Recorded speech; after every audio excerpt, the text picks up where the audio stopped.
In this video, we'll do the third of 7 quick equilibrium practice examples. And as always, pause the video here, see if you can work out the problem, and then come back.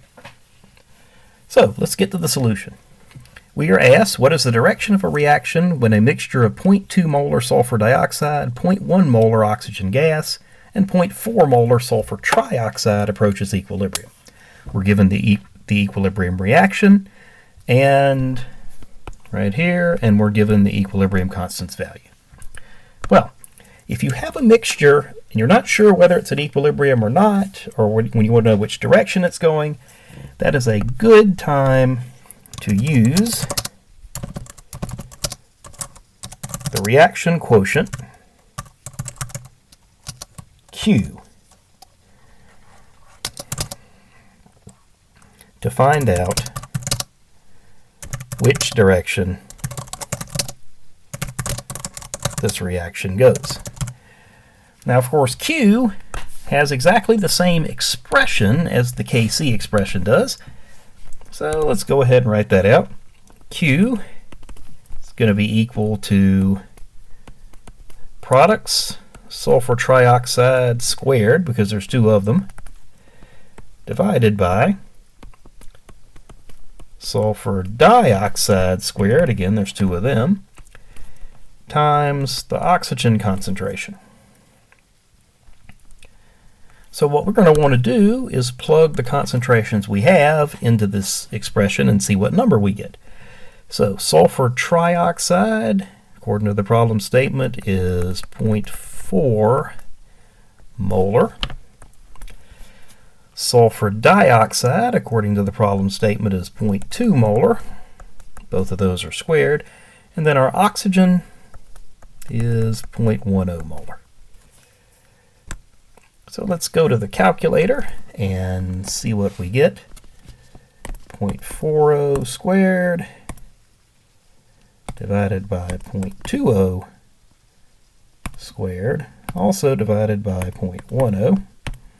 And we get a value of 40. So if we look at the value of Q and the value of Kc, we have 40 for Q and 4.17 times 10 to the minus 2 for Kc. So it's pretty clear that 40 is certainly bigger than 4.17 times 10 to the minus 2. So Q is greater than Kc. Now, if Q is greater than Kc, that means the Q expression is too big and it's going to shrink as you go to equilibrium. What that means, to make this expression smaller, we've got a fraction here, we've got a numerator and a denominator. The way you make a fraction smaller is for the denominator to get bigger and the numerator to get smaller. Well, if the denominator is going to get bigger, the denominator is the reactants. So, since Q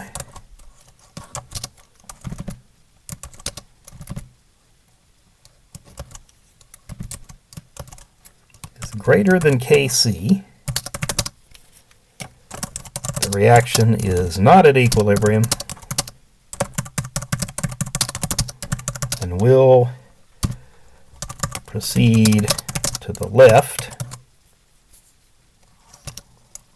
to form more sulfur dioxide and oxygen.